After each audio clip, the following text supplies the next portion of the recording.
Mayong buntag, mga kaigsunan. Okay, so sa dili pa tamo sulod mga kaigsunan sa ato yun nga pagtuon sa pulong sa Ginoo nilingkak na sa kabuntagon sa adlaw kay papahulay. Tuguti ko nga ako kay paabot ang dako kayo nga pagpasalamat sa ato nga Ginoo. Kay nga naman ang Ginoo gyud mga kaigsunan maki-angayon sa tanan nga mga katawan despite of our position. Despite the possession nga atong naanggo sa mga kinabuhi, ang Dios nagtanaw sa tuwa nga patas lang. So muna atong pasalamatan din sa Ginoo mga kaigsunan. Bisan unsa atong naabot, atong naunaw nga ang Ginoo nagplastar niya ng tanan alang sa iya nga katuyoan sa mga kinabuhi. So muna mga kaigsunan, ikaduha, ako usab pasalamatan si Brother Berting. No? Siniliyuhan kining appointment mga kaigsunan. Kay lalim ka, Bro Brian, ikaw speaker karong Sabado. Salamat sa imo nga pagtando. Makabalibad pa kaigsoon. Di nang kakabalibad kay gisiliyuhan na. Pero usa ka panalangin atong gitan-aw gilantaw mga kaigsunan. Nanuman, dunay tulo ka mga butang sa atong pagdawat sa sugo sa Ginoo. I believe that the Holy Spirit naghigap ug nagumong ka Brother Berting. Si Brother Brian may mga speaker.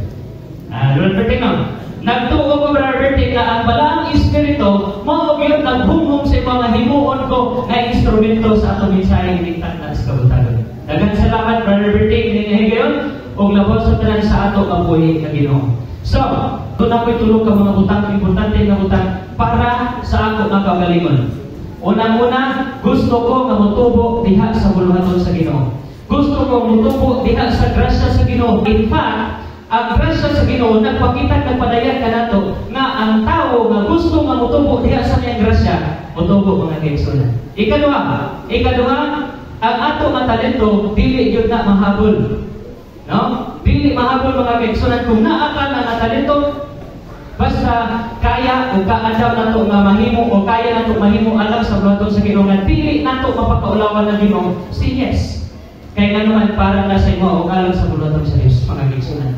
Ang ikatulong, mao kini mga kaigsunan nga bisan dili ko pareha na eloquent nga manulti, pero kini inyo ang nagtitong sa tubangan dili ni pareha ka eloquent o sa uban pa ka mga kaigsunan nato nga mawali dili madalihon nga musulti mga kaigsunan. Pero ako nga gituohan nga ang Ginoo ra gyud maoy mo paabot nga mahimo kini madalihon sa matag usa ka nato kini nga kabutagon.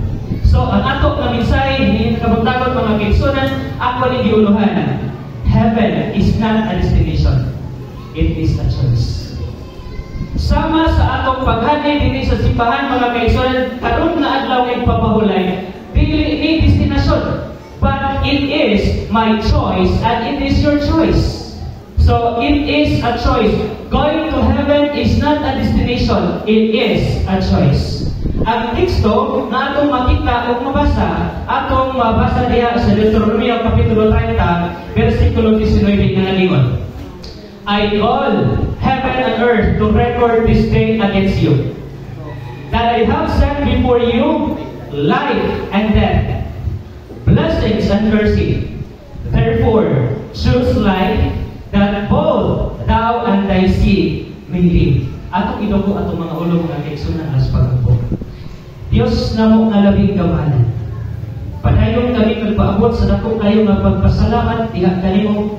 Diningay gayon nga amo na usab patalihugan ang imong mga pulong.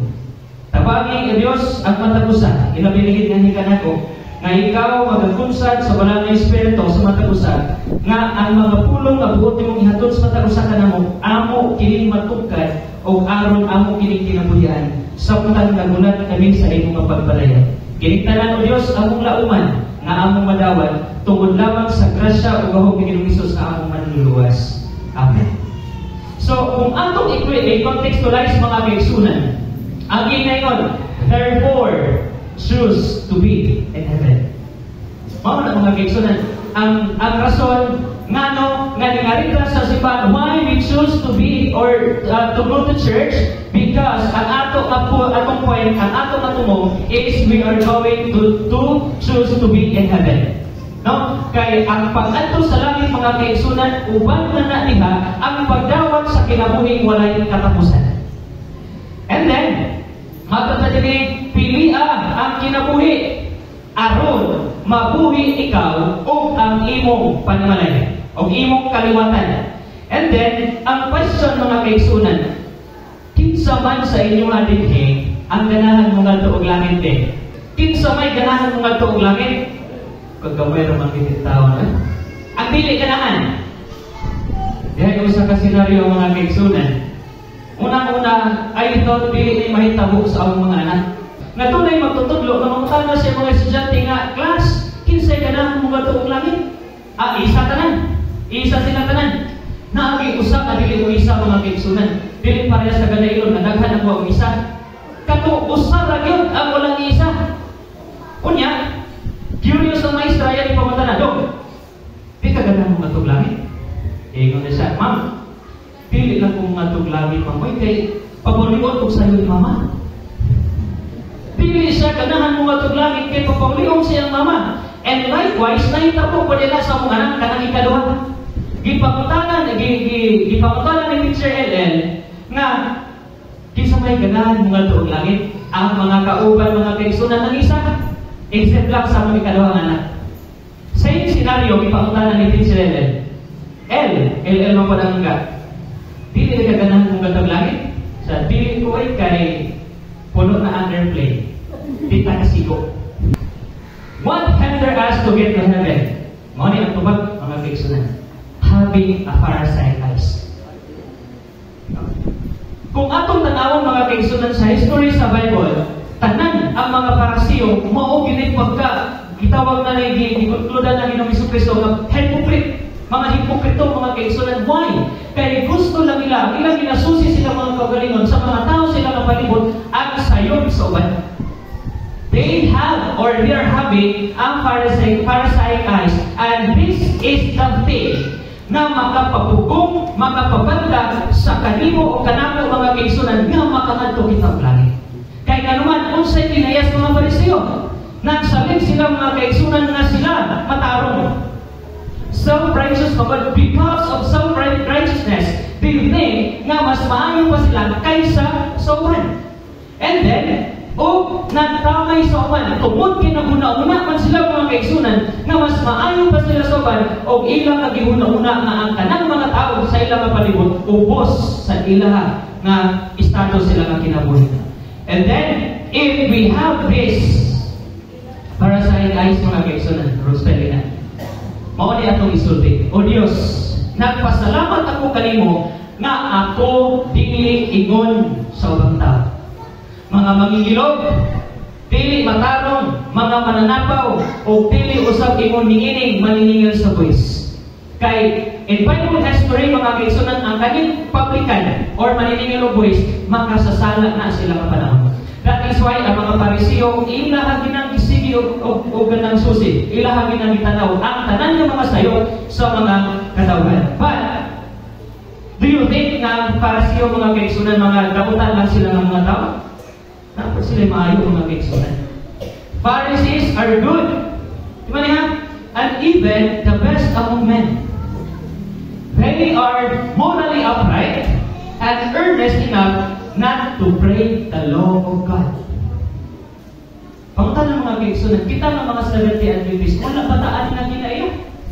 Nga naningkamot na dili nato lapason ang mga suko sa Ginoo. No? Ang kinaiya, they are morally upright. And then, earnest enough na ningkamot yun sila na dili nila malapas kung unsa ang suko sa Ginoo. Ang resulta mga kaigsunan, despite niya ang pagkamayo, and they are attaining kung unsa ang kinaiyas pagkaparesyo, mo nilang makita. Ang ilang makita mga kaigsunan mo ni. Kung mapatunta mata kasama sa paresyo, we can see people who hurt us. Kung naatay mata sa paresyo mga kaigsunan, kanunay kang nagtanaw, nagsusi, o naglantaw sa mga tao na kanunay nagpasakit ka na to. Resulta, pili na tao sulod sa simbahan. Ikaduha, makita nato ang tanan nga mangilad or labag pa mangilad nga posible nga makita sa atong duha ka mga mata, which is attaining the Pharisaic eyes. Third, proudest of all the world. Anang karpuso sa garbuso pa sa garbuso. Kung naamay garbuso mga kaigsunan, kung mabatlan nato ang mata sa kaparisiyo, mahimo nga makita nato ang mas garbuso sa to. Garbuso man ko, makita pa mas labaw pa ang garbuso nako. Ikaw pa, backbiters. Saan yung backbiters? Maayaw sa tubangan, pero pag tilikod, lima pa rin ka. Ikalawa, mga gossipers. Saan ang gossipers? Kamu na yung mag-translate na. You hear a sermon you don't like from a preacher that you don't like either. Nagkabulod-bulod ng mga kaigsunan. Kung atong batnan ang mata sa parisiyo mga kaigsunan, bisa pagkinsa ng mga ayaw na magbabalik, pero nakita nimo kana siya pati man ang batasan, ay di ko ganahan na mati ang ayang walya. Mo ni atong batnan mga kaigsunan. And then atong paspasan kay alas 11:40 na. Sunod, who took advantage of our goodness? Kinsa bitong nag-abuso sa tuwa, kinsa ka bitong ipahimuslan lang ang atong kapagkamayo, mauna ang atong makita if we have the parasite eyes. Ang 6, partners who left us in the middle of the road. Rason o hinungdan nganong daghan ang manag-uyab na magbuwag. Ang resulta, di na mo simba. Diba? Kaya ilan makita, kung magsige ko simba, pwede na kong makita ang kalway sa kong ex, o niya magsibalik-balik ang kasakit sa iya na ibuhat sa ako ba? No? Kung magsige, pili na lang kong simba, makita na magyapon ako ang kalway sa kong ex. No? And then, pang-pito mga kaigsunan, lots of them who may be stumbling block of our righteousness. Or posible, kung magpatunta sa mata sa parisiyo mga kaigsunan, makita nato sila nga maoy babag sa ato ang pagkamatao. O ang ikawalo, people may cause us backsliding. Sa ako nang giningon sa unahan, basit maoy rason o hinungdan anong mabackslide ang tao. But the question this morning mga kaigsunan, why there are unlikely people among us? Nganong naamani sa atong kapalibot? Nganong naamana sa komunidad? Nganong naanak sa atong iglesia? Padayon ta diha sa panagulo sa Wet and the West. Matthew 13:24-30. Sa diha nga ilang nakita ang field, ang mga kaigsunan nga nagtubo man butang ta mais. The parable of the wheat and the weeds. Ato lang laruon. Parabulo o istorya mahitungod sa mais o sa sakbot. Parang klaro. Atong i-contextualize pa. Para mas masabtan sa mga batanon.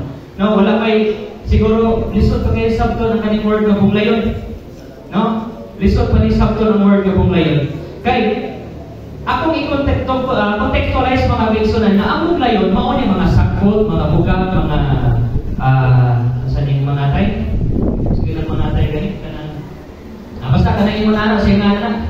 Kalimot ko sa kanang mga natas bukid pa mga kaigsunan. Pabagod.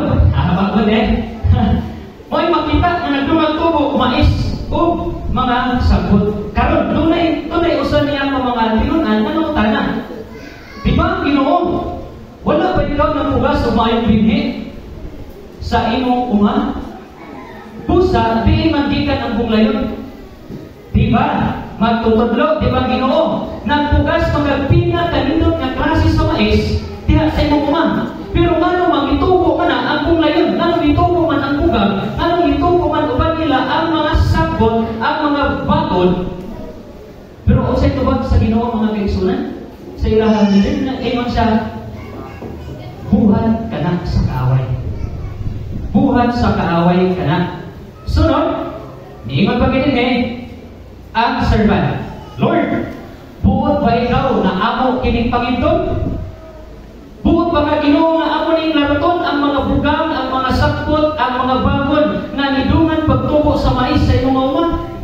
Pero makapalit mga kaigsunan kung musay tubag sa Ginoo. Ingon din na, ayaw, tingali nga sa imong pag-imot or sa pag-imot ninyo sa buglayon or sa mga sakpot, sa bagon o sa mga bugang, basit unya maibot ninyo pagkapil ang mais. So pag-ibot unya ninyo sa bagon, sa bugang o sa sakpot, basit mga pintong ibot ang ang mais. So, matingin nga pasakri sila nga motubo, let them grow together until the harvest. Dili ta mabalaga mga kaigsunan kung sa atong mapalibot dunay mga tao nga wala ta kauyon sila kinaiya. Dili malagayan na sulod sa iglesia dunay nagpabadlong na itong mga kaigsunan nga mo'y hinudan na nagsigit ang focus sa ilahan. But they know, ang ingon sa Ginoo, let them go church together. Pasagdi sila, pabayi sila, nga magdungan o sulod sa iglesia panahon sa adlaw nga ipapahulay. Kaya naman, unsa man ang tuyo sa Ginoo, kay naa writing harvest, mga kaigsunan. Do na writing harvest. Kay unsa man di ay ang mahitabo ni atong mga kaigsunan or kaning mga punglayon, kaning bagon, kanang pugang, unsa may mahitabo sa katapusan sa panahon. Ito ninyo una ang punglayon. Ito pag-una ang kanang kay hinog naman. Abot naman ting harvest. Ito una ang mais. Ito una ang mga ito una ang mga pugang, ang sakot o bagon, unya o hupungon sa pinumpong aron pagasunugod. Apan ang trigo, tigumon ninyo sa akong dapa. Muna nindot na mensahe mga kaigsunan sa Ginoo. Nga naman, despite sa mga behavior sa atong mga kaigsunan o sa mga katawan, libot ka nato, nga makapahimo nga makapaluya sa ato, ayaw kabalaka. Kaya nga naman, doon na rin pagpag-harvest sa katapusan sa panahon, mga kaigsunan.